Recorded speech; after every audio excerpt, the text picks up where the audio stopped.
asalaamaaleykum mbooloo mi ñu ngi gërëm ñëpp ci seen tur ak ci seen sant di gërëm le représentant du maire di gërëm le représentant du parrain di gërëm la représentante de la marraine di gërëm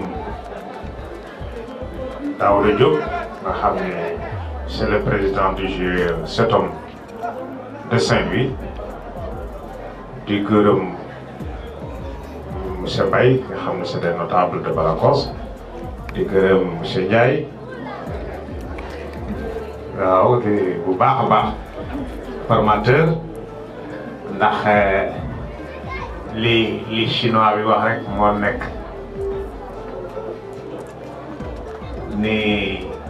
ni ma ko waxee ni yaay li muy fort yaay bi nàmpal doom bi jur doom li muy fort yëpp fukki yaay mooy benn meetal ki la jàngal moo gën a fort loolu kon nga xam ni ki la jàngal def ci yow xam-xam tey ba foo mën a nekk nga mën ko représenté ci àddina bi kooku kenn mënu ko fay ñu ngi leen di gërëm bu baax a baax di kontaan trop ci jataay bi tey nga xam ni monsieur Diop bu Kafit ak équipe bi mu ànd yépp nag honoré nañu Ndar honoré nañu Balakos ndax Balakos vraiment sur les 33 quartiers yeneen quartiers yi sax dañuy wax ne yéen de seen quartier bi am ngeen chance quartier référence la parce que école de formation yi ñu am boo ci tuddee Kafit école yi nga xam ni Sankoré nga tudd ko rek Balakos la nekk le premier lycée bi nekk fii privé Kocc Barma à Saint-Louis Balakos la nekk école Sidi Ndiaye école de référence Balakos la nekk école Boubacar Diop école de référence Balakos la nekk Soukeyna Konaré école de référence Balakos la nekk ah macha allah Balakos quartier Lourdes nga xam ni bën ko tabaxee bu mu fi sase ba tey yàgg na vraiment quartier bi ñi nekk ci Ndar yëpp reconnaître na ni Balakos quartier de référence la donc ñu ngi ci sant yàlla bu baax a baax di leen gërëm bu baax a baax surtout yéen élèves bu Kafit yi à chaque fois yéen a ngi tëju ci seen école te ci biir loolu macha allah ba nga ba Kafit commencé ba tey ay références yu rëy tabaarkalla moom ngeen di am ñëpp nga xam ñëpp nga gis yal na yàlla defal ngeen wërsëgale ko ak borom yi di yëpp mi jaay seen biir. Marie wax na que nee na boo échoué rek baax na échec baax na de parce que dañu wax ni l'expérience c'est le cumul des échecs loo def tële defaat ci tële bu yàggee nga yeewu wala sax day wax ne loo doonul taalibeem loo doon sëriñam donc apprentissage étape la échec boobu ngay échoué nga xam ne loolu fokk mu tëj ko foo yóotuñu woon la gannaaw baax la ci àddina parce que day tax da lay gën a yee ci àddina nit ku nekk boo xëyee am ay jafe-jafe au contraire da lay gën a fort da ngay gën a forger encore sa àddina da ngay gën a xam bu baax a baax ñi la bëgg ñi la bañ ñi bëgg réussir yooyu yëpp dina tax yow nga gën a góorgóorlu ba tax ñu ci kontaan bu baax a baax di wax nag tey lii nga xam ni moom lay def journée entrepreneuriat kontaan nañ ci trop ñu rawatina nag dépistage du col de l'utérus loolu c'est très cher bu nu ko xamee woon noonu teeloon nga xam fii foo sànni baat mu tàgg parce que dépistage boobu David c'est un dépistage qui coûte très cher ndax maladie boobu nga xam ne moom la ñuy seet yàlla bu ko kenn am bi jaay si dund ci ñi fi def test ñëpp bu ko seet yàlla la ci yàlla musal ba nga xam ne daa jël saa prévention bu bëggee dee di màggat yàlla na la ump bi jaay si dund yàlla dina ump waaye nag te bii ñu ko def Balakos man de maa ngi soogay gis quartier boo xam ne ñu ngi koy def nii donc ñu ngi gërëm Diop bu baax a baax rawaan ci lii mu def nii ak initiative bi mu indi ngeen ànd ak moom ànd équipe yëpp toog ku nekk fu mu nekk ànd ak yar ak teggin ñu ngi leen di gërëm suñu communicateur traditionnel bii moom macha allah depuis bi ñu ñëwee le matin ba tey kenn ku nekk vraiment gisaat nga sa bopp defar na waxtaan bu baax a baax waxtaan bu rafet yeetaat na yenn doomu aadama yi te macha allah xam-xamam dëgg yàlla lu nekk yàlla defal nekk ci tànga te teewul mission rek day def ndax mission bi mooy lu bëggal doomu aadama ak lu jëmale doomu aadama kanam rek moo tax mu nangu loolu ñëw fii taxaw di defar macha allah kon ñu ngi leen di gërëm di leen sant di gërëm le journaliste là parce que tey lii ñuy wax ni tey jii bu demee ba ñoo xam ne tey nekkuñu fii ñu ngi feneen fu sore di ko suivre en même temps que nous en même temps que nous duñu gërëm duñu def lu di ko gërëm di ñaan yàlla yàggal taxawaayam macha allah je suis très content Rawane vraiment félicitations ndax li nga def nii fii à Balakos jafe na trop ci Sénégal école de formation bi xam naa portem xam naa ñi fi génne xam nañu bari bokk ñu ma xam ni fi génne gis naa ni dimension bi dina gën a yokk ba nga xam ne ragal naa ne fii dina xat sax parce que entrepreneuriat expérience bi ñu vivre temps yi ak les jeunes ñi da nga xam ne affronter la mer daan nu gënaat bàyyi xel ci école bi daan ci gënaat bàyyi xel xam ni fii rek fii ngay mën a defaree sa avenir doom asalaamaaleykum wa rahmatulah taala wa barakatuh.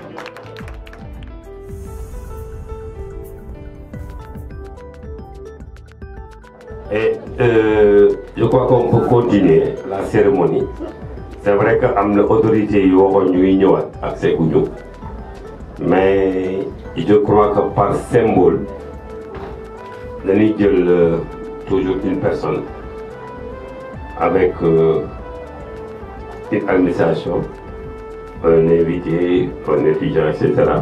pour ñu mën a continuer développer parce que naaj wi dafa tàng et puisque añ amul je crois que ñu mën a jël. dama yaakaaroon ni ñi ñuy jox diplôme dañuy ñëw indi ku nekk enveloppe pour participer si kii bi mais xam naa ne ba doole moom mënul paase ñu jàngal la nga ñëw amul teranga booy defal ba pare nañu wax ngay dem ni faax di lekk bay jëm def sa sac waaw loolu moom xam naa ni kabin war a jàngale war na di seet jàngale yoo xam ñu mën a woo waaye koo xam bis ba nga ñëwee kabin dafa xam nañ ko kabin école bi kër salaamaaleykum nga xam ko salaamaaleykum inscription à la douche ba c'est la bêtise. Bien, alors je crois que tout le monde n'est pas dans la bâche, il y en a qui sont en train de se faire dépister. Nous commencerons par les tableaux d'honneur. Tableaux d'honneur, je ne sais pas où sont les élèves en position de stage. Bon, dans tous les cas, parmi les élèves qui ont été en stage, il y a eu Aminata Gueye, meilleur élève, vraiment, sur le plan disciplinaire, sur le plan aussi de l'assiduité, sur le plan aussi de la soumission. Elle a été primée, honorée par l'infirmerie Bango. Et voilà donc son diplôme, son tableau d'honneur de l'école encore. Elle a déjà donc 2 tableaux d'honneur. Babacar, tu viens ou bien Madame Fopsek, vous allez remettre ça peut-être à une élève qui va représenter BI. Venez là s'il vous plaît. Madame, vous représentez, vous ressemblez beaucoup à BI d'ailleurs. Donc, le groupe CAFI décerne à Mademoiselle, comment ça s'appelle, Aminata Gueye, le diplôme qui sera remis par Madame Seck, professeur styliste en couture mode. Voilà, vous prenez ça. Et voilà. Très bien. Voilà. La Salignan, est-ce qu'elle est là? C'est la même chose, la Salignan n'est pas là. Alors, Madame Diop, on va prendre Mademoiselle Pen. Ça va bien. Ça va bien. pour la photo. Le tableau d'honneur de la salle sera remis par Madame Diop, secrétaire administrative et professeure de bureautique aussi. Merci beaucoup. Khadi Kandji, tableau d'honneur pour Khadi Kandji. Ce sera remis par Madame Nian, stagiaire, futur responsable de Café Drao, n'est-ce pas? Et on va prendre une autre fille. La verte là-bas, Pen, c'est pas Pen? C'est comment? Loum vient de là, voilà. Donc le tableau d'honneur de Café sera remis à Khadi Kandji par Madame Nian, n'est-ce pas? Futur gestionnaire de Café Drao, en position de stage en ce moment. Merci beaucoup. Assou Bounagay, elle est partie. Assou Bounagay, la même chose, mais stagiaire de l'année 2020 pour assiduité et discipline exemplaire au niveau de Bango toujours. Alors, Maman Diarra, vous allez remettre ce diplôme, ce tableau d'honneur. M. Diarra, un ami d'enfance. Grâce à lui, j'ai pu quitter Saint-Louis pendant plus de 20 ans. Je ne donnais pas un franc à la maison. Chaque fois que c'est lui qui dit que voilà, Rawan moi je dis. Donc ça, c'est un ami d'enfance. Hein? Si vous ne me voyez pas, vous pouvez aller le voir. Tout ce que vous voulez faire et tout ce que vous voulez, il va vous donner ça. Alors, ce que Amel Somme le bouge par force, voilà. Tournez-vous. Voilà, c'est comme ça. Voilà. Très bien. Ndeye Marie Diouf, est-ce qu'elle est là? Ndeye Marie Diouf. M. Diassé. Toujours dans la même foulée et dans les tableaux d'honneur pour discipline, assiduité, exemplarité, New Lekay. Ce sera donné par M. Diassé, un professeur partenaire, on peut dire, parce que depuis que Café est là, il est toujours avec nous. Tout le monde le connaît, M. Diassé, prof de mathématiques, dessin technique. Eh bien, ça c'est Ndeye Marie Diouf, le tableau d'honneur de Ndeye Marie Diouf, décerné par M. Diassé. Toujours Ndeye Faribey, Bari, tu viens. Bien, Bari. La suivante, une des filles là, venez.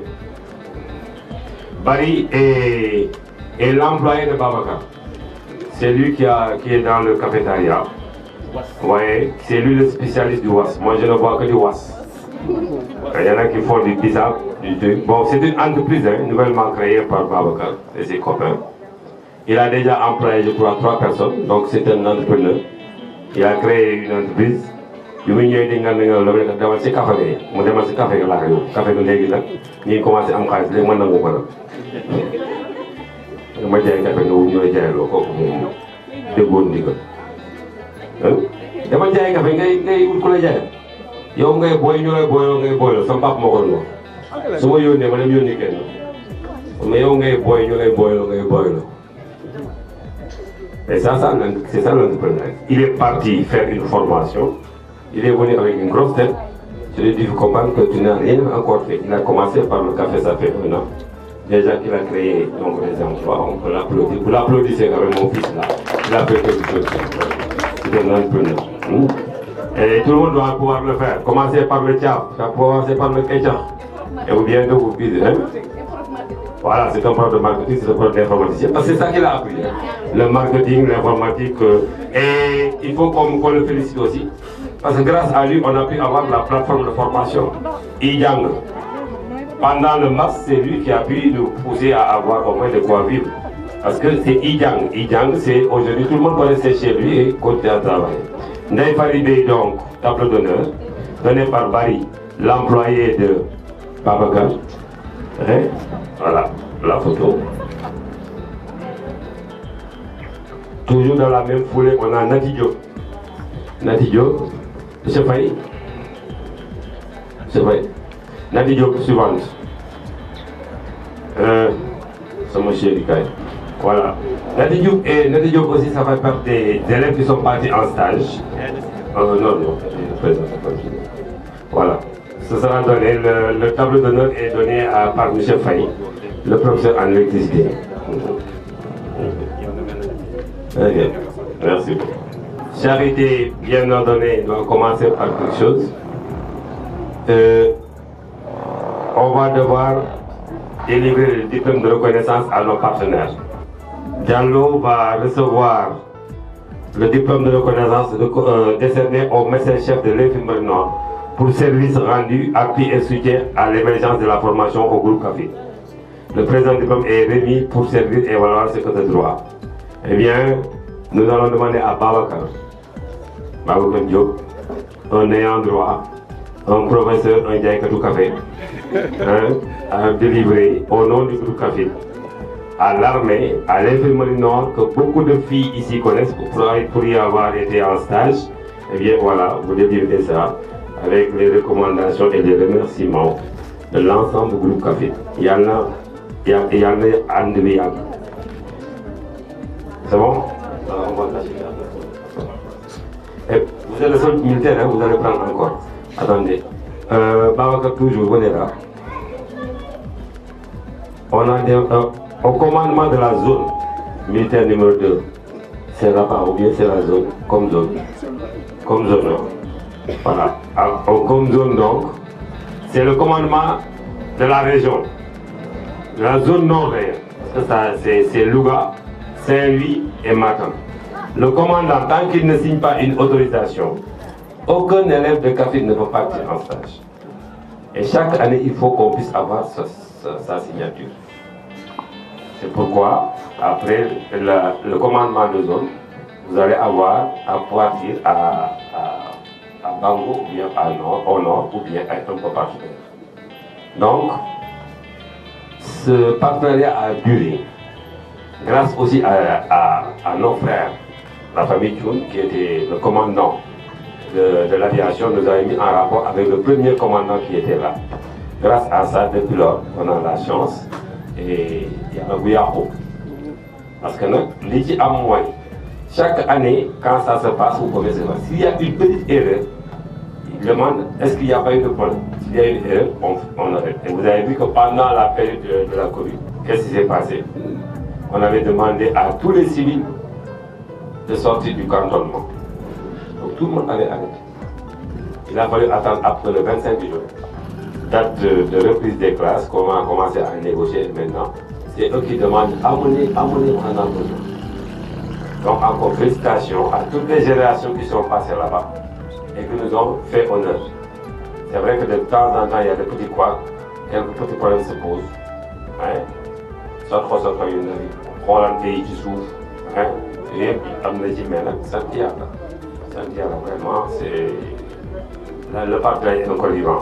Donc, au nom du groupe CAFID, à ma qualité de déclarant responsable, eh bien, vous décernez ce diplôme de reconnaissance au commandement de la zone. Il y a André Yag comme moi. Merci beaucoup.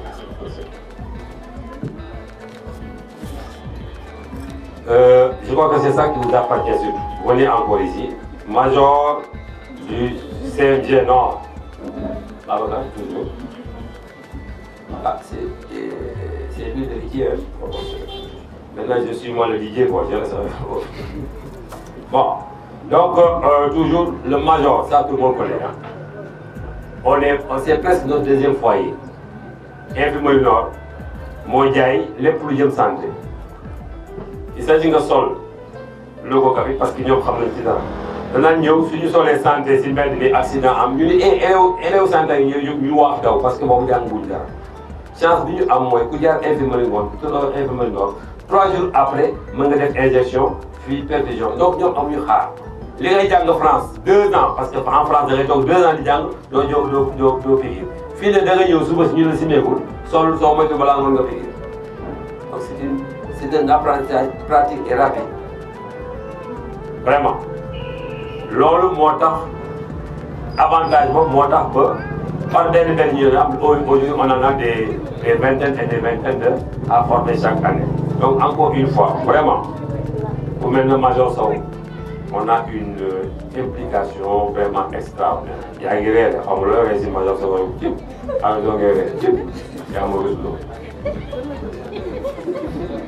alors, Major Sow doit me comme madame, comme Niger.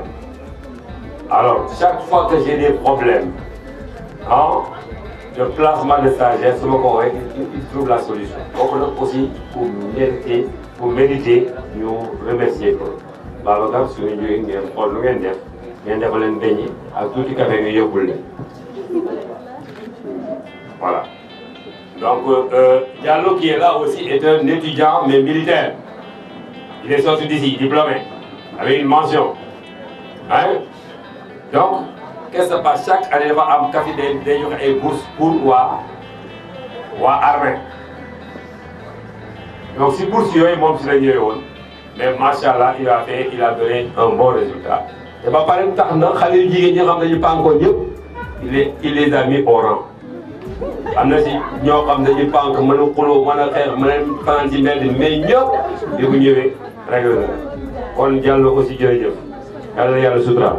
Alors il reste toujours dans l'armée le commandement du Prytanée militaire de Saint-Louis kii Prytanée moo ñu ko defal ndax la ñoom ñoo ñu tijji seen bunt cap rek ngay gis mu am stagiaire au niveau du Prytanée lu ñu fay def les plus machine informatique les plus réseau, les plus électricité, armée du ko jox kenn Prytanée militaire du café parce que secret yi nekk ci biir xale yi liñ ciy xam moo tax ñu bari duñu bàyyi lu ñu dugg seen kër mi ngi mel ne ngeen am seen néegu biir du ngeen bàyyi seen mindaan di ko defar wóorul bàyyi leen seen néeg ngeen am jëkkër jël seen néeg biir di ko jox mindaan mu koy defar yàlla buy tax ay mindaan ma xaw a rafet ba dem seeti sëriñam mu ñëw sotti fa saafara jël lu mu def si biir si suufalaan bi moo tax nit day am biir loolu aussi armée c'est ce secret là si l'armée ouvre ses portes c'est parce que il y a une confiance minimum et un respect minimum et ce respect minimum a fait que chaque année on a envoyé 2 fois des stagiaires là-bas loolu je félicite aussi les élèves en maintenant et spécialement aussi M. Kamara qui n'est pas là. C'est lui qui devait venir d'ailleurs décerner ce diplôme. Appelez-moi Kamara. Voilà, on va le dire. Grâce à toi, le Prytanée militaire nous a ouvert ses portes. Donc, au nom du groupe Café, nous avons un diplôme de reconnaissance décerné au Prytanée militaire et reçu par un soldat aussi, très digne, très fier, très responsable, en l'occurrence Diallo.